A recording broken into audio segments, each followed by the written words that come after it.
All right. Good morning, everyone. Or maybe good afternoon to some of you.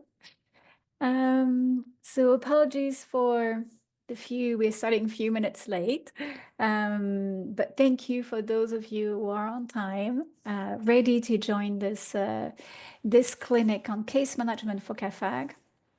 So my name is Sandra Mignon. I work with Plan International and as a CAAFAG advisor. And I'm also the co-lead of the Global Task Force on CAAFAG, so on children associated with armed forces and armed groups. So today, this session is a bit different to what we've done in the past. For those of you who have attended some of the webinars that the CAAFAG Task Force has done in the past, this session is a bit different. This is meant to be more like a space for you to ask questions, share experiences. This is like a space that is a bit more informal. So the idea is not for me to present, slides and walk you through what is case management or things like that. It's more a space for you to really share the concerns that you have, ask questions, and benefit from this like peer learning. Like all of you have a lot of experience in the different places where you are working, and the idea is to benefit from each other's experience. So that's the plan for today. So this means that we are really encouraging you to unmute, to ask questions in the chat if you prefer, but really to participate. I think this is really what will make this session a success, is like how much you participate and contribute to it. So without further ado, I will share my screen, and then we will just start with a little quiz to make sure we're all on the same page on who are CAAFAG and what do we register children as CAAFAG. When it comes to case management, before registering a case as CAAFAG, we need to make sure we're all on the same page on what is the definition of CAAFAG. So we're going to start with this short quiz, which is on Mentimeter. So first of all, I will share my screen.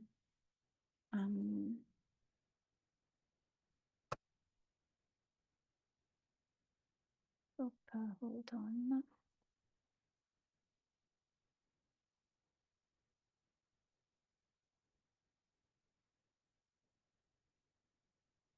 All right, so I believe you can all see my screen now.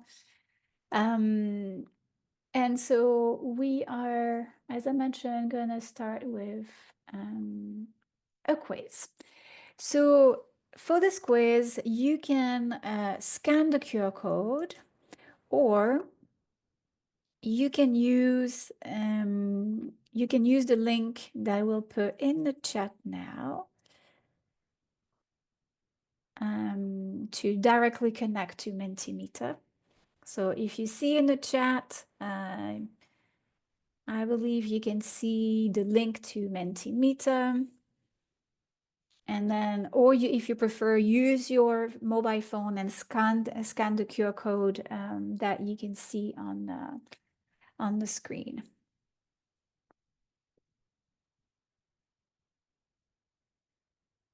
So I'll give you a minute to click on the link or to scan the QR code. In case you're struggling, I'm also sending you the code. So if you type like menti.com, they will ask you for a code. So I just also pasted in the chat the code to the quiz. Okay, so let me switch back to Mentimeter so that we can start.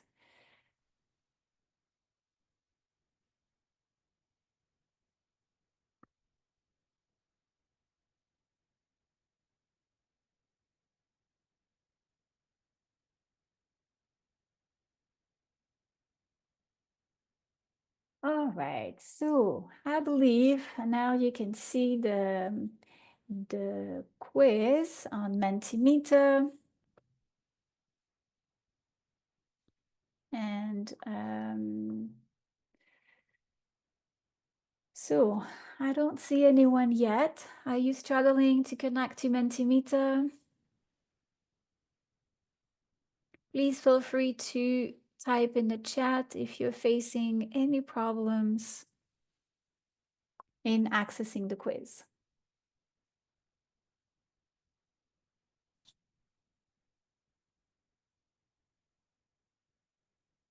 I see that we have 26 participants today. Oh, but like, are they? Oh my God, they were not there. They were waiting.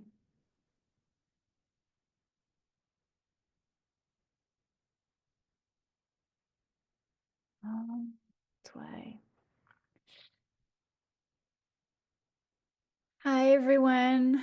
Good morning. I believe I've been talking to myself for the past few minutes. Um, okay, apologies. Let's start then again.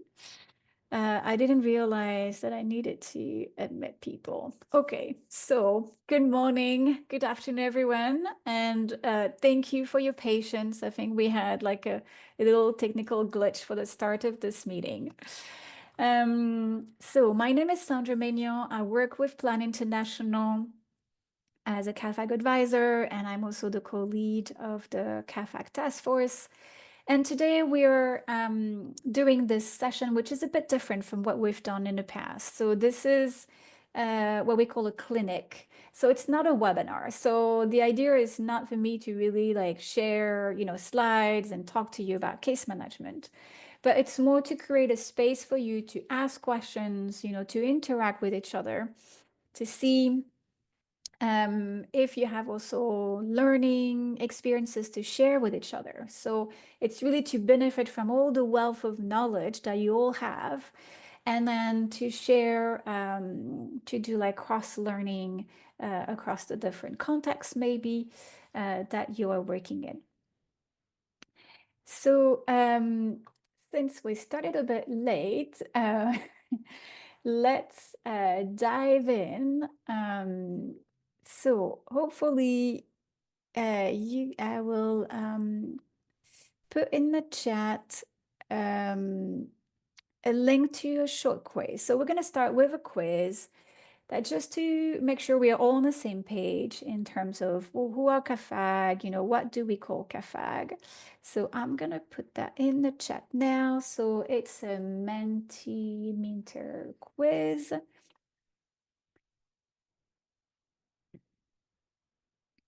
I'm also going to share my screen so that you can see the QR code. If it's easier for you, you can use your mobile phone, scan the QR code, and then take the quiz on your mobile phone. Maybe this is easier for you. So you have two options, whether you scan with your phone or you use the link in the chat that I just copy pasted.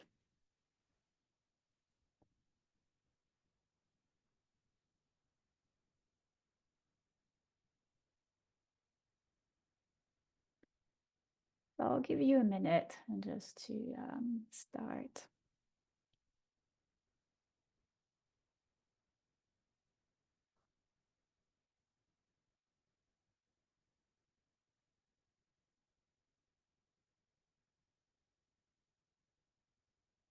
All right, so let's then start this quiz.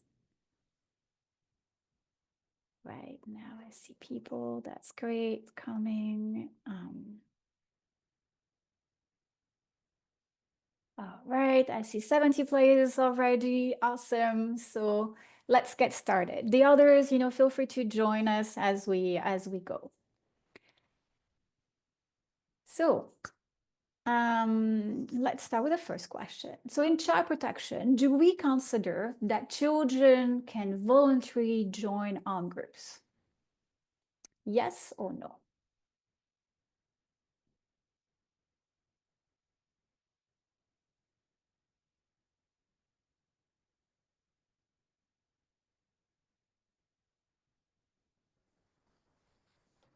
We have like a few seconds to answer.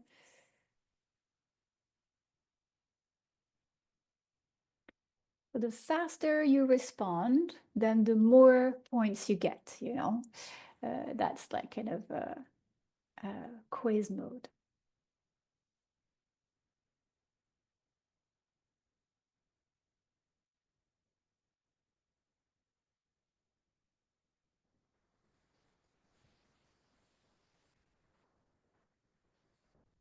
Yes, so most of you got it right. Yes, so in child protection, we usually consider that children don't join voluntary armed group. We really avoid using that terminology.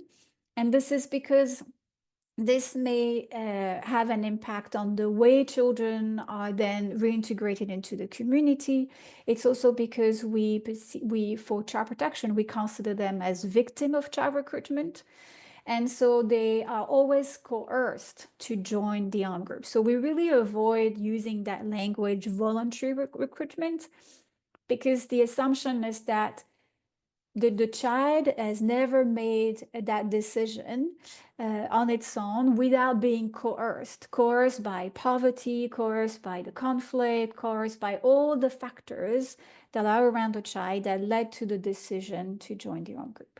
So we always say the child is a victim of child recruitment and the child is coerced to join armed groups. So that's a bit about language. So most of you got it right. All right, next question.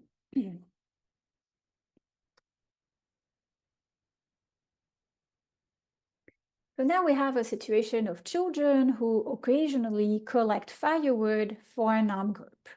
Do we consider them as CAAFAG? Yes or no?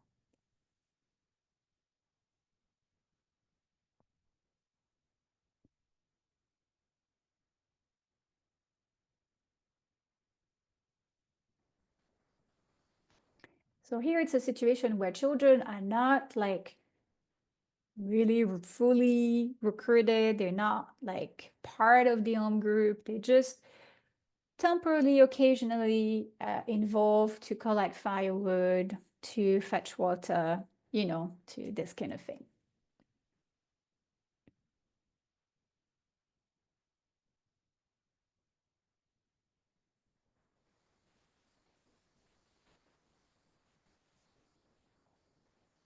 Yes, so most of you got it right. Indeed, we consider them as CAAFAG, and this is a situation where we call like this is children that are used by armed groups rather than being recruited. So they're used like temporarily, occasionally for different tasks.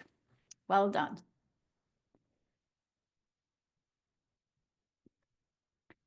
Now, let's look at the next question.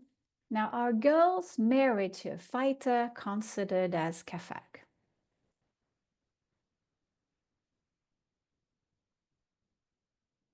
Whether marriage is legal or maybe like traditional marriage.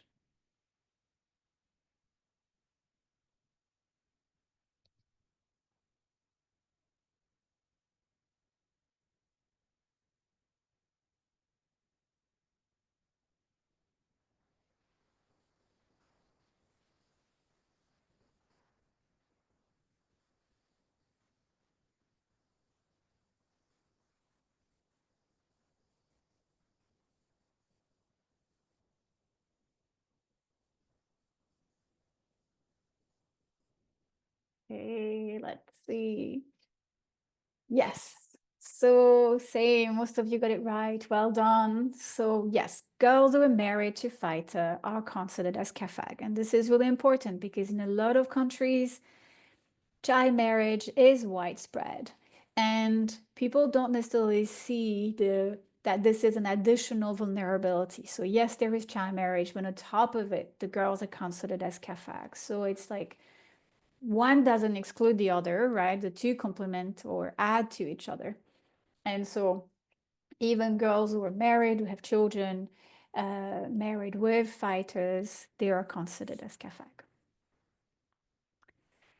Okay, let's see. We have two more.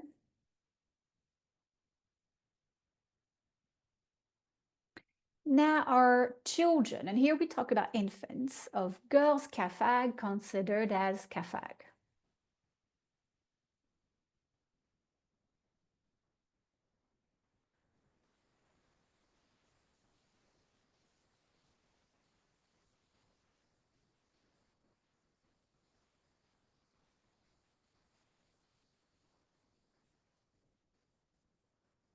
So here, this is a situation of girls. They have babies, that are born maybe while during the period of association. Um, and so the idea is that do we consider their babies as CAAFAG automatically?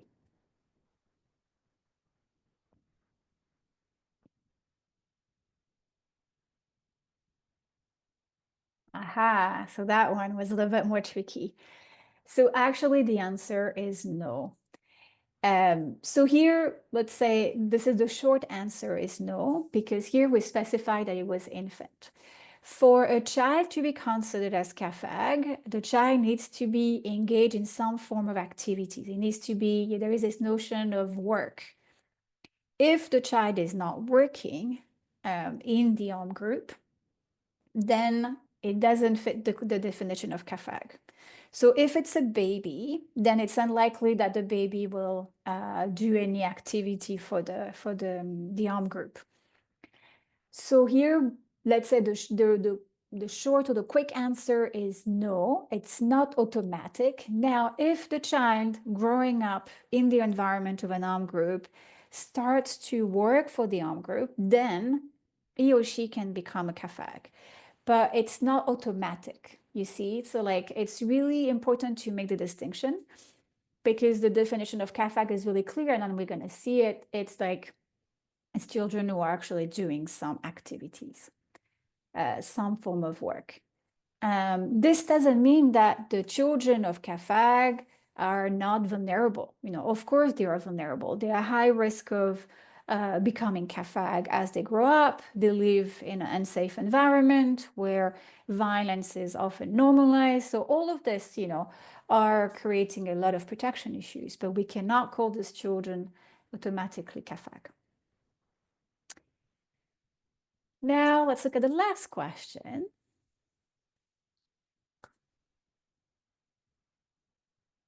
Now, are sons of fighters considered as CAAFAG? So here we have the situation of adult fighters. They're engaged into an armed group. Do we consider the children of the son as CAAFAG?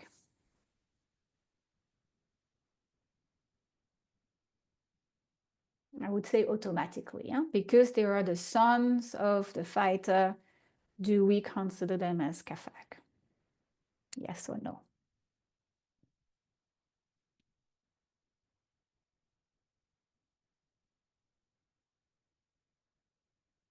Give it a few more seconds.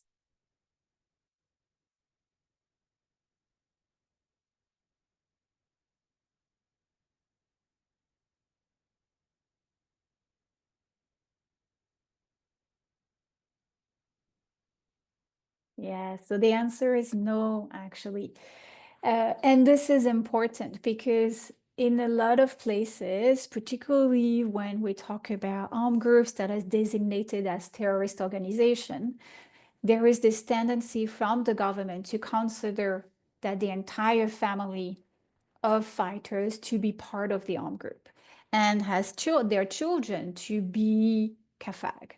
Some of them may be, but then you need to really validate that they are engaged in working for the armed group. But it's not automatic. Some children may be at home with their mothers, in the village while their fathers are fighting in the front lines.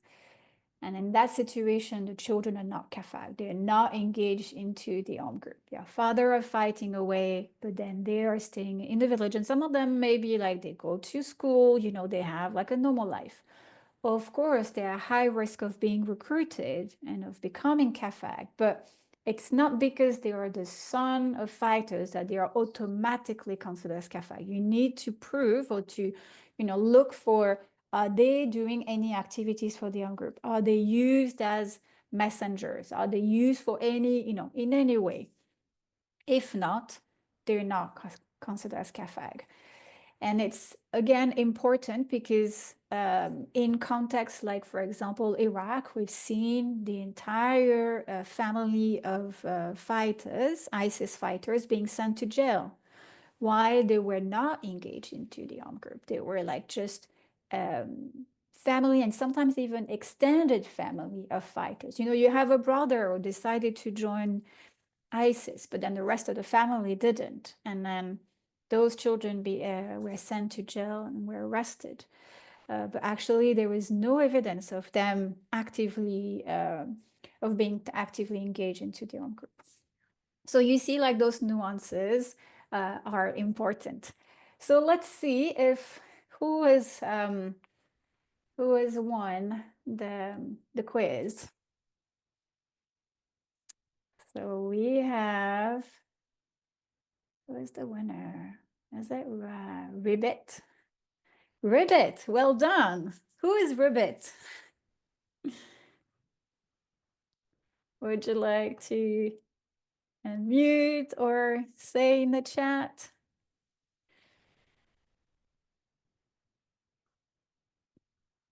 Anyway, well done, Ribbit, for answering all the questions, right? It's C2. C2, well done. Congratulations. Okay, so now let's go back to the definition of CAAFAG. And then as you can see, it's not always that straightforward. I mean, there are the things that we all know, and then there are things that can be a bit more tricky when it comes to qualifying a child as CAAFAG. So this is the definition from the Paris Principles. The Paris Principles, as you know, is our kind of Bible when it comes to CAAFAG. This is really our holy book, like the document of reference. And here it says that a child associated with an armed force or an armed group refers to any person below 18 years of age who is or has been recruited or used. So you remember here we make the difference. By an armed force or an armed group in any capacity, including but not limited to children, boys and girls, used as fighters, cooks, porters, messengers, spies, or for sexual purposes. It does not only refer to a child who is taking or has taken a direct part in hostilities. So you see here, we really see the activity. Children are actively working in any capacity, and here we have a list, but this list can be really extended. You can have all kinds of activities that children do in the armed groups, and you see it has girls also who can be used for sexual purposes. So I'm gonna just pause here and see if there are any questions, anything you disagree maybe with what I've said, any reflections. So you can unmute or use the chat as you prefer.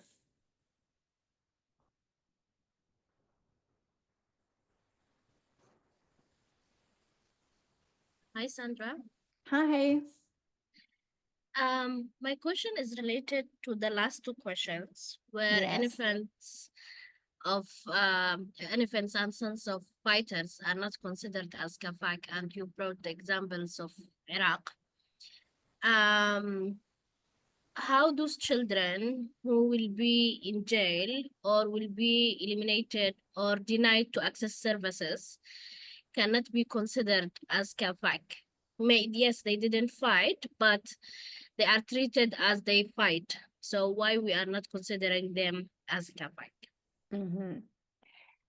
So I think in that situation, they would be considered as children in conflict with the law. And then I know in Iraq, a lot of work has been done by many organizations to actually take those children out of jail. because they were arrested based on false basis, like they were saying, because, so sometimes it's because your uncle is on the list of ISIS fighters, we consider the entire family has been associated, and so children are considered as CAAFAG. And then so the work of the lawyers was to say, actually, no, this is not true. You have no evidence that this child has been engaged. He hasn't been engaged at all, and so that's why he needs to leave the jail, and so like the lawyers were really doing a lot of advocacy, and I know organizations like TDH, for example, and others have done a lot of advocacy to take children out of jail because it was based on false promises. So I'm not saying those children, like, yes, they are maybe considered as CAFI by the government, but the whole advocacy focus was on saying these are not CAFAG. They were just a relative of a member of ISIS and nothing else. Sometimes you have children who have like the same name as someone who was on the list, or you have people who were living in an area, like in a village that was under the control of an armed group. And then so the government is saying, okay, all the people living in that village or that area are all considered as a member of the armed group and all sent to jail, for example.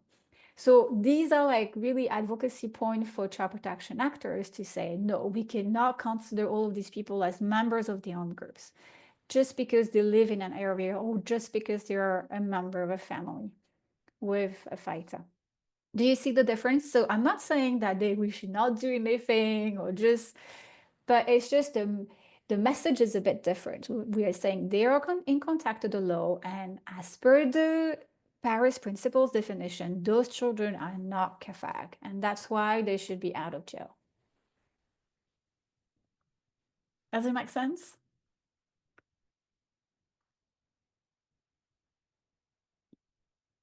Yeah. Any other questions? Yes, clear. Okay, is there a hand up? Yes, Selim,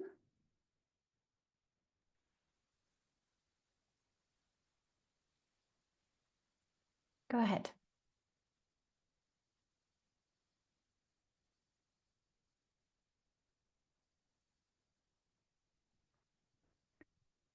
Selim, I see that you're unmuted. Yeah, go ahead. Or maybe you have a problem with your mic. We cannot hear you. Maria Sol, would you like to go? Yeah, sure. Thanks a lot. I was just wondering if you could maybe share a little bit the definition of the Paris Principle, maybe to what they do reference. I'm not simply, but I was thinking about like the legal framework that maybe is rooted within the Paris Principles. So if you can maybe like when the Paris Principles were formulated, maybe if you could explain what kind of legal references they were taking into account to come up with this definition. So for a long time, before the Paris Principles, so first, like, let's say long time ago, children were barely even considered. In 90, forgot exactly when, in the 90s, let's say late 90s, there was what we call the Cape Town Principles. And this is where they talked about child soldiers. And there was the first time to say, well, here there is a problem because some children are used in armed conflict. The presence of children in armed forces and armed groups was also used in the Geneva Conventions and then the additional protocols. So you see, like this is like the international framework of the international humanitarian law that is really like back to the 40s, 60s, and where we talk about children being associated with armed groups. gradually the definition of those children has evolved, and the Paris Principles in 2007 has expanded a bit the scope, because before it was only children who were fighting. So like basically children who were holding weapons and fighting. But then gradually we realized that there are a lot more children who are also involved in this in armed groups, and they're not necessarily fighting. They don't necessarily have a weapon.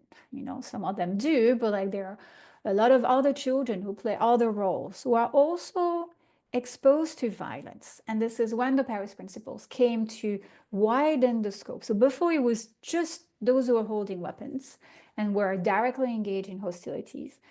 And then gradually they opened up the scope to girls who were used for sexual purposes, those who were like porters, messengers, you know, doing all kinds of other roles. But the base is the international humanitarian law. Abigail? Yes, also just a question on the Paris Principles. Was just wondering whether you foresee any update on them. I see it's dated 2007. Mhm.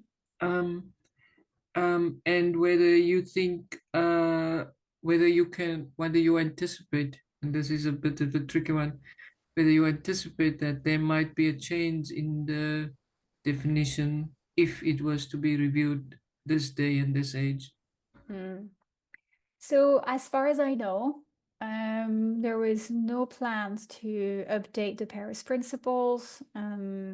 There is another set of principles that came out in 2017. They're what we call the Vancouver Principles, but they're more linked to the peacekeeping missions, like MINUSCO, MINUSCA in Central African Republic, UNMISS in South Sudan. So like these peacekeeping missions, how they can be involved to do the prevention, the release, and also the reintegration of children. And how, you know, like training of these peacekeepers can support the agenda around CAC and including child recruitment. But beyond that, no, I don't know about any plans to update the Paris Principles. Thank Okay. you very much. Yeah, you're welcome. Thank you. So I don't see any other hand up.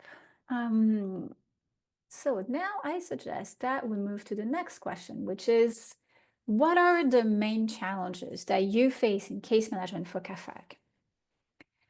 So some of you maybe were part of the training, not the training, sorry, the webinar that we did a couple of weeks ago on case management. And then there were a lot of questions, some of them we could not answer. So this is like a second chance to ask questions and then maybe share learning around case management. We know that case management for CAAFAG is really not easy. For now, there are no like specific guidelines for case management for CAAFAG, except actually in the Paris Principles, where there are some you know, directions and guidelines, but they're quite broad, but it's still, you know, it's something. Beyond that, we don't really have something specific. So it's, yeah, a space for you maybe to share some concerns or difficulties that you're facing when you do case management with CAAFAG. So feel free, raise your hand if you want to share some of the activity, the difficulties, the challenges, or you can use the chat.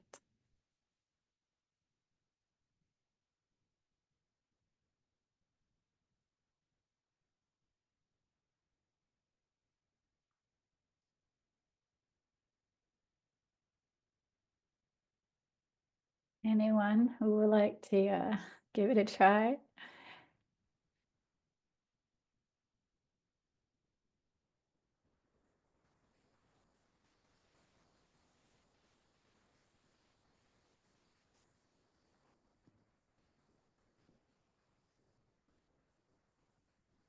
Can I go? I didn't raise my Yes, hand, but please. Yeah, go for so it.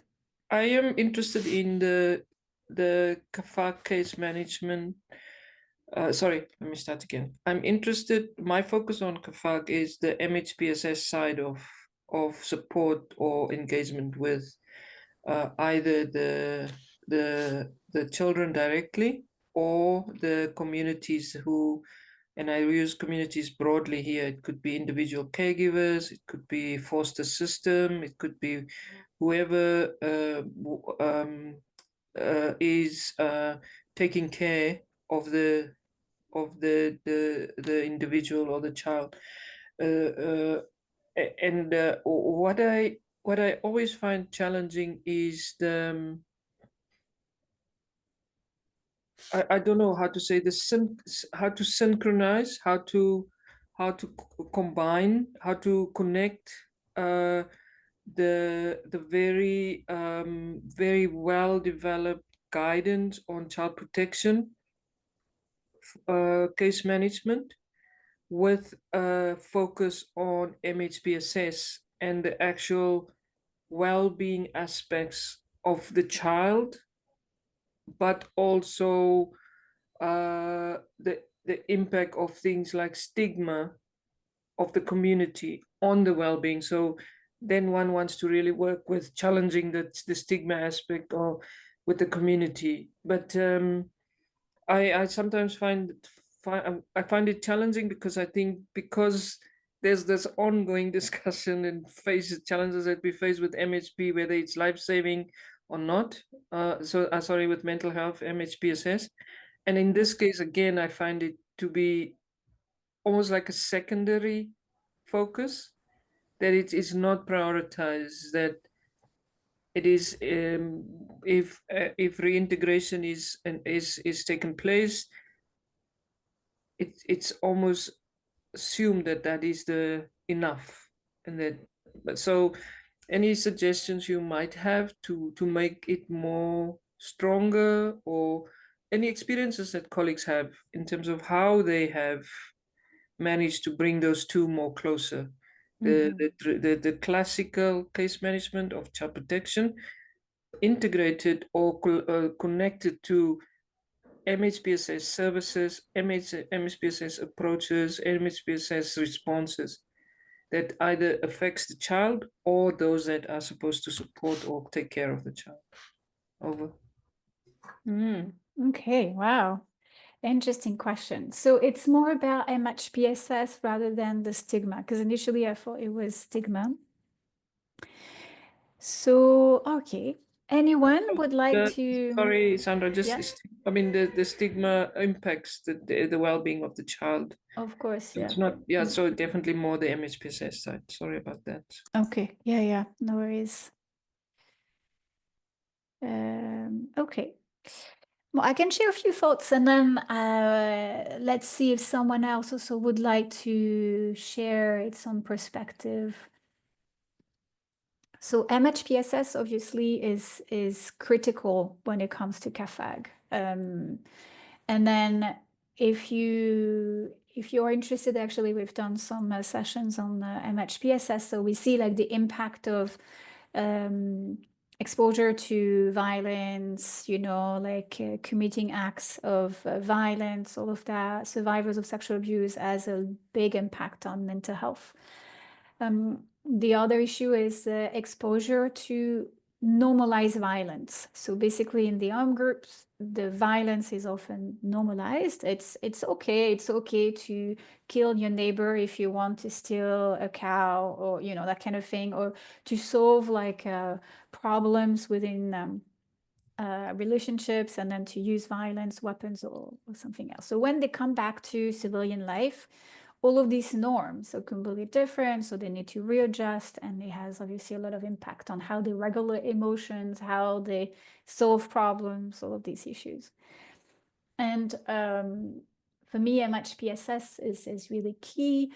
And you have two angles. You have like individual support that you need to provide to the children, also to kind of re-explain like what are the the norms, like sometimes they've been away for such a long time, or they were in such a different environment that when they come back, like they need to really readjust. Like it's not okay to use violence to solve problems or conflict.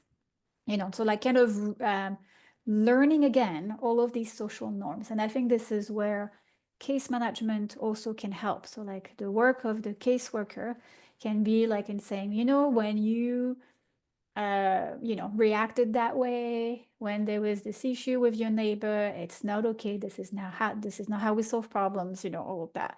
And that can be complemented with other activities such as life skills, like how do you regulate emotions? How do you even acknowledge that you feel, like angry, all of that. Problem solving, all of this. So I think the two are really complementary at all level, at the individual level, at the family level as well, because we know that if the family is not welcoming, if they don't understand why the child is reacted that way, there might be a lot of conflict. We see conflict a lot with fathers, for example, because the child, because he was in a position of power, now no longer respect his parents, for example. And so we see a lot of conflict in the family. So we need to work with at the family level with parenting skills program, for example. It can be, and it can be also at the community level. And then we've seen, for example, matched PSS interventions that were initially like group intervention, that were initially only targeting CAAFAG. And then the population said, why are you doing these activities only for CAAFAG? We also need support. We also experience conflict. So they opened up, and then they said, okay, confidentiality is very important. And then the fact that they open those sessions to other community members, where everybody was able to share how they experienced conflict, violence, then there was a lot more empathy towards CAAFAG, because people were like, actually, well, they suffered a lot. They're not just those bad children that we believe, have done bad things. They are also suffering from this. They also have mental health issues and are greatly impacted. So there is a lot more empathy, understanding on how basically this conflict impacted everyone. And that helped with the integration to reduce the stigma around those children, because actually they could listen to their stories in a safe and confidential environment. So this is how, like the two can be linked. But that's at least like a first just few ideas. I see Carlota has also shared some ideas. So my knowledge on this is still quite limited, but if you could explain a bit more about the do no harm in this context. I imagine, okay, so this is another question. So I'm just gonna pose for this, Carlota, and then see if anyone else would like to give their perspective to Abigail, or their experience on how to link and match PSS with case management. Hi, Sandra. Yes. I didn't want to go well, it's related to Abigail's question, but I don't know if it will help or actually add more Yes, go for it. issues to the whole topic. But one of the things that I find still difficult is, as you just said, CAAFAG experience a lot of mental health issues.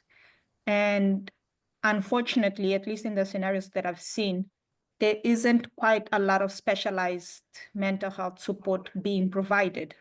So that's one of the things that even if we are drawing a case, yes, a referral for a specific child or family, how do you refer if there's no availability?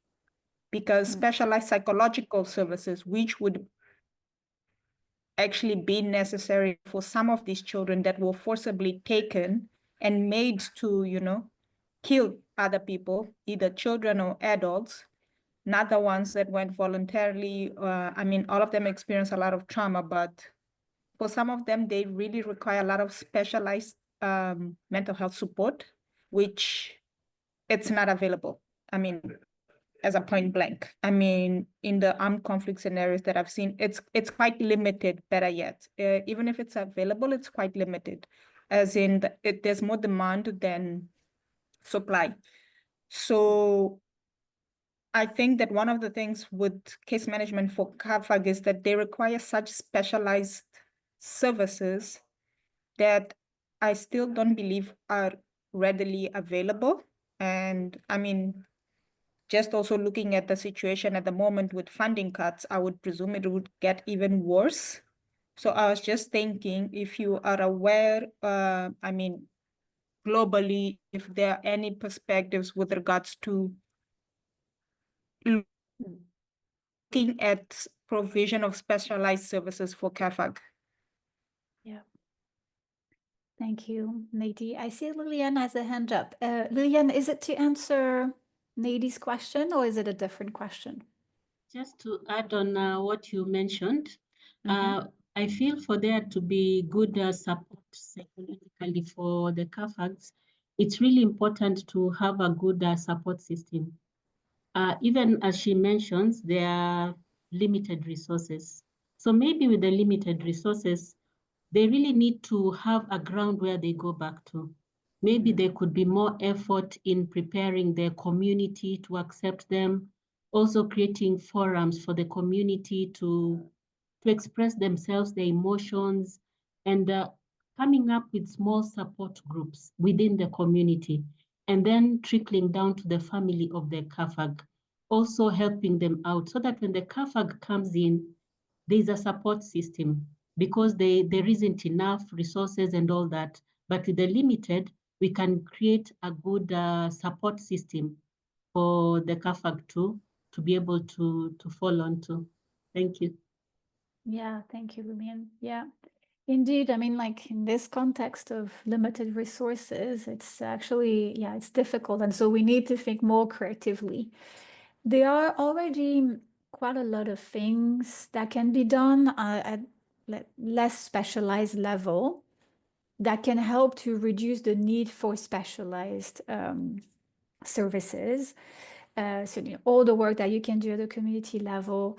And in this, the work with the religious leaders has really shown very interesting results, particularly for girls. So we've seen, like, for example, situations of children who were severely affected. Actually, I can share a personal experience. I was managing a transit center with CAAFAG in Chad. And we had children who were really severely affected. They were lying in bed all day, refused to participate in any activities. And then it was every time we tried to take them to the doctor, they said, no, no, no, they don't need a doctor. Doctor cannot do anything for them. They said that because they killed people, the spirit of the people they killed is affecting them, and that's why they have all this pain in their body, and then they cannot actively engage in any activities. And the children themselves told us that what they need is a particular ceremony with a religious leader so that they can basically put the spirit to calm the spirit down, and then to clear them away so that they will be free from that. And so this is what we did. So we called the spiritual leader. They did a whole ceremony based on Muslim rituals. We sacrificed a sheep, and there was like a whole ceremony around it. And after that, like 2 days later, after that ceremony, the children were back on their feet, playing football with the others, and so this is an example of how, when it's at the request of the children, of course, it's very interesting to see how engaging those religious leaders can really do a lot. There are other experiences with girls. Girls often really internalize a lot the fault. They feel like sometimes they have been forced to do things they didn't want to do. They feel dirty. They feel that they've done bad things. I've seen testimony of girls who say, now we are bad girls. We don't even deserve to receive support. You know, they really like internalize this deeply. And so when at their request as well, there were the engagement of religious leaders who organize ceremonies. Sometimes the ceremonies can be individual or they can be public. It's also at the demand of the child. And sometimes the child wants the public to see that they have gone through this ceremony, who can wash them away from all their sins.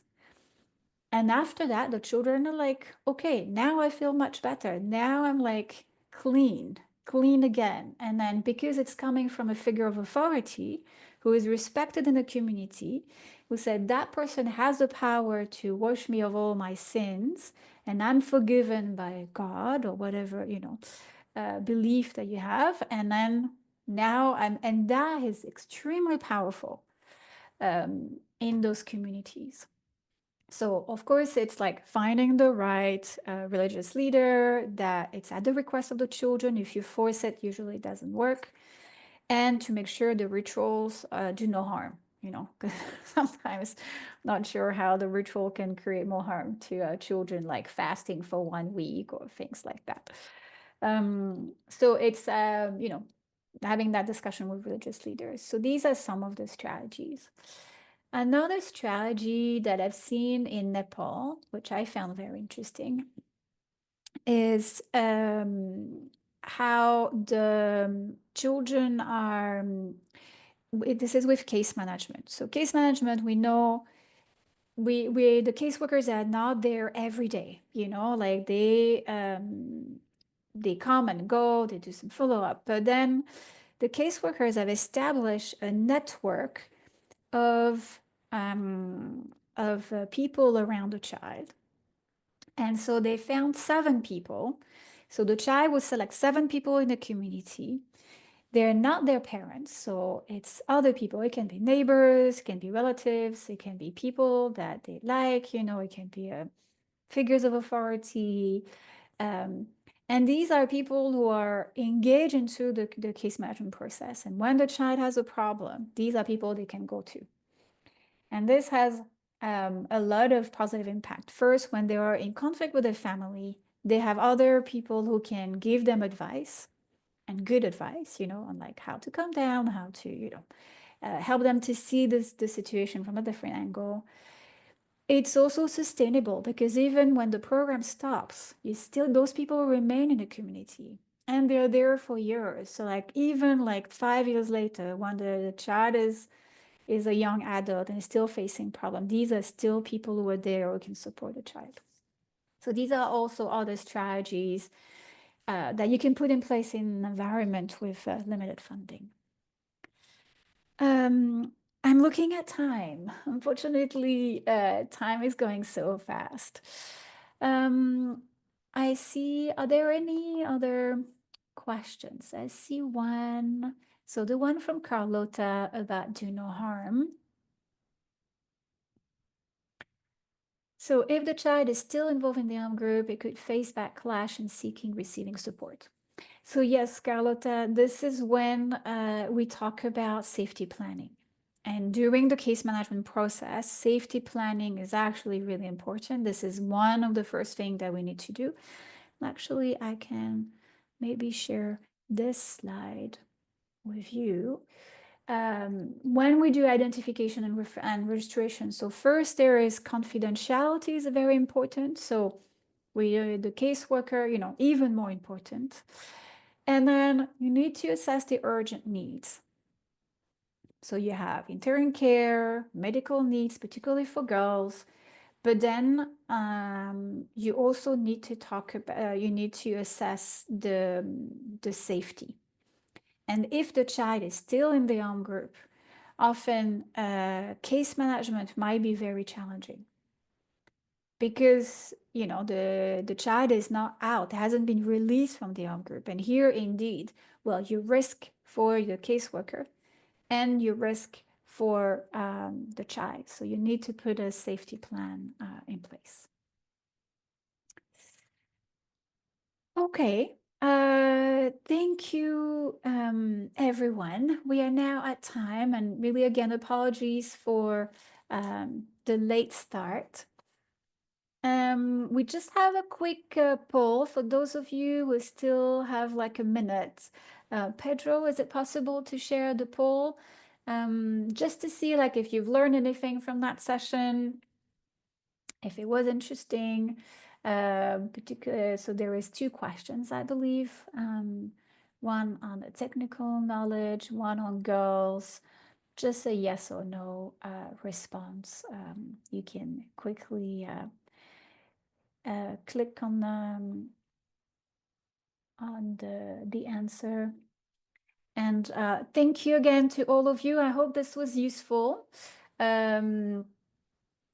I see some feedback, some people saying that this is great. Okay, thank you. If you think this is useful and then we can do some more, please let us know in the chat. It's also useful for us to see that there is interest in those sessions. So don't hesitate. And we can all see you on the committee of practice. All right, thank you all. Have a good rest of your day. Bye. Thanks a lot. Bye-bye.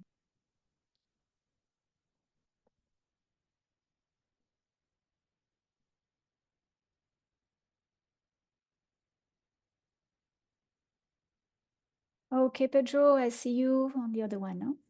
Thanks.